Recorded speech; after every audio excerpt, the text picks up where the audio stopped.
the statement first, and then if there's any questions or anything, obviously limited questions, but then I want them to reiterate how serious we take this.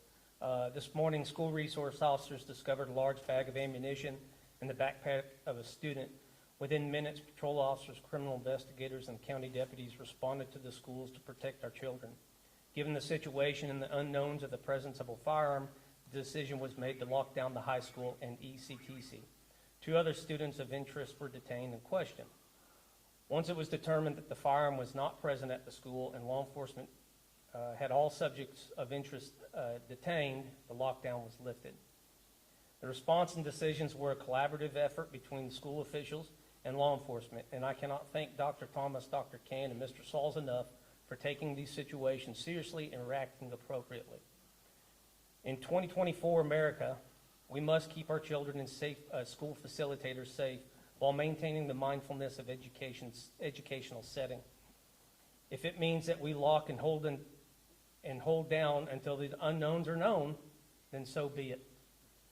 Police officers, sheriff deputies, school officials, city officials, and county officials who responded have someone they love in the school system: a child, spouse, friend, family member, church member, co-worker, friend. We will all do what we must to ensure that the school system remains safe for our children to learn. Any threats to our children will be taken seriously and with swiftness. This is the second serious threat that led to the high school lockdown, and in both instances, the response time for the significant presence of law enforcement to respond and be ready to engage and stop a threat to our children was less than 2 minutes. Further investigation on where the ammunition came from will continue by the Enterprise Criminal Investigations Division.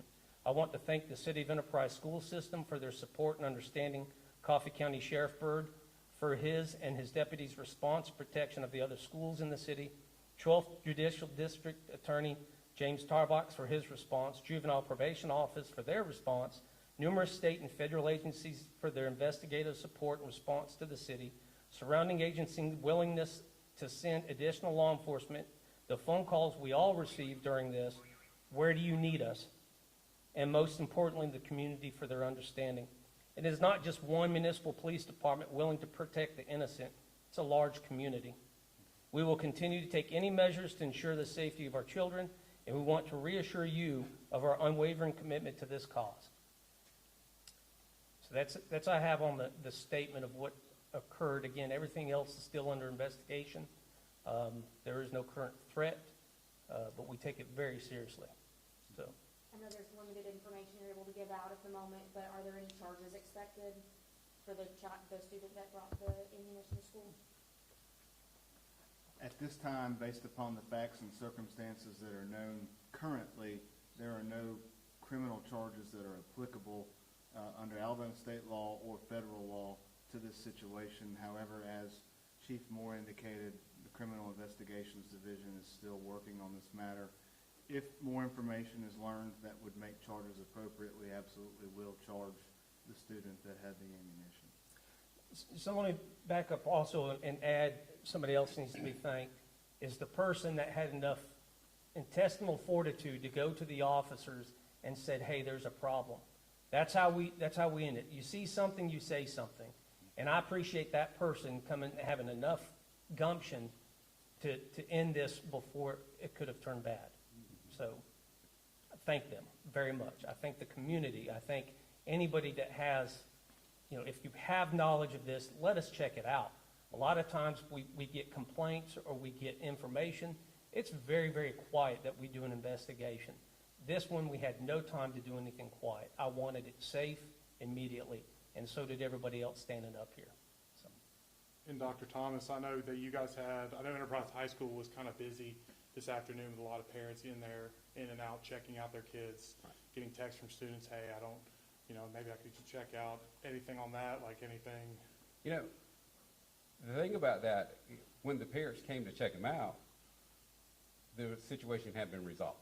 We found it was safe. So at that point in time, because when we're in lockdown, they can't come get them. So once we cleared it, we appreciate it if they would just leave them at school for the day. Because we're not going to hold school or allow anybody in if we think it's an unsafe environment. That's why we did the lockdown today. So the key there is for us to all communicate and work well together. In the heat of the moment, we put out some stuff on social media, but we couldn't just get out everything until we could figure out what was going on, because what happens, parents panic, they come to the buildings, they can't get in the buildings, they grow frustrated because they can't get in because we're under a lockdown. But just trust that our number one objective, beyond educating their children and our children, is to keep them safe. And unfortunately, in 2024, this is something we have to do all too frequently. We take all threats seriously. And thankfully, because of EPD, we have a great working relationship with them. We have multiple SROs, due to the mayor and the city council supporting that opportunity. And we do everything we can to keep our kids safe. We have trainings, we have threat assessments, we do everything we can to keep our kids safe. And one thing I stress to the teachers every year is about building relationships with all of our kids. So when situations do arise, they're comfortable coming to an adult, whether it's an SRO or a teacher or an administrator, because that's how we're going to find out most things. Somebody's going to report it to us. And then once it's reported, and then like the chief said, fortunately, we've had some stuff, and not fortunately, it's unfortunate, but we've had stuff happen after hours, and we've been able to dispel it before we would have to get to school. We've had some stuff. I think we had a situation a couple of years ago with the FBI called out some stuff because of social media and things of like. But if you do know something, you've got to share something, because you never know. You can't, as a student or a parent, we take all those threats. If they bring to us, we're gonna look into it.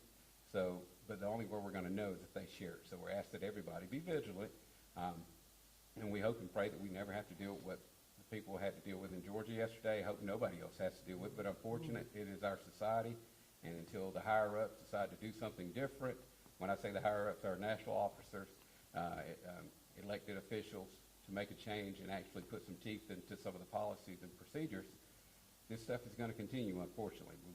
But we're going to do everything we can on our end to keep our kids safe. And I know following this event, and then following, of course, yesterday with the deadly shooting in Appalachia, are you guys kind of putting on extra security at schools across across Enterprise, or? I'm not going to answer. Yes, we always have extra officers, but that's not because of anything. But like Dr. Thomas just said, this is where we live in. This is where since years. Columbine. This is the world that we live in, and my officers will be prepared. We will be prepared. We just don't. We can't respond to the unknowns. If we have an unknown, we're going to respond like we did today. How about that? If we have an unknown, we're going to respond like we did today and go over here. I don't care what's going to happen. I'd much rather have that and upset some parents. I know social media gets around. When I was dealing with today, my family was asking me the same thing. I ignored them because I can't. I got to deal with the unknown. And that's the same way we kind of expect from the parents. We can't stop trying to make everything safe when we're dealing with an unknown. And we ask in situations such as this to just trust the process, trust us to do what we're going to do to keep everybody safe, and be patient with it, because I think everybody in this age of social media wants an immediate response, and they want to be looped in as to what's going on. Well, sometimes it's not prudent to put information out because it may hinder the investigation, because just like the parents have social media, the kids have social media. With cell phones and the like, so we have to keep things close to vest sometimes until we can figure out who all the parties were involved in every situation, which is the case today. We weren't certain who all was involved in this situation. We knew the main suspect, but we didn't know who the others were. But if we start putting stuff out, then it could hinder the investigation. So we just ask that people be patient and just trust that we are going to do our best, and not only with EPD, the Sheriff's Department, troopers, the ALEA, they all jump to the spot. When there's ever a call, they come. Officers that are off duty today or whatever, they will come, and they're coming because, as he alluded to earlier, everybody wants to protect the kids. That's people's most prized possession. Yes, ma'am. Could you clarify, a person carries ammunition to school and there's no charges? Did I understand that correctly? Michelle, we have scoured the books. I've talked to our coordinating agency, the Office of Prosecution Services. I talked to the Attorney General's office. Based upon the facts and circumstances that we know them right now, I am not aware of a criminal charge that is applicable for merely carrying ammunition, regardless of where that ammunition was located. Now, it's obviously a code of student conduct violation, and that student will have to go through that process here with the school system, which will be obviously a private matter covered by FERPA. But at the end of the day, I'm as frustrated as you are, Michelle, that we couldn't find something that was applicable, but I would have had to have stretched and contorted law to get to where we could bring charges, and that's not the ethical thing to do as a prosecutor. Thank you. I am proud of this group of gentlemen that's up here today. This community is a lot safer place because of these gentlemen up here. And they all work together as we always do to resolve this situation and coordinate together. We didn't know it was happening 30 seconds before it started, but it all come together quick. So people live in Coffee County need to be proud of who they got.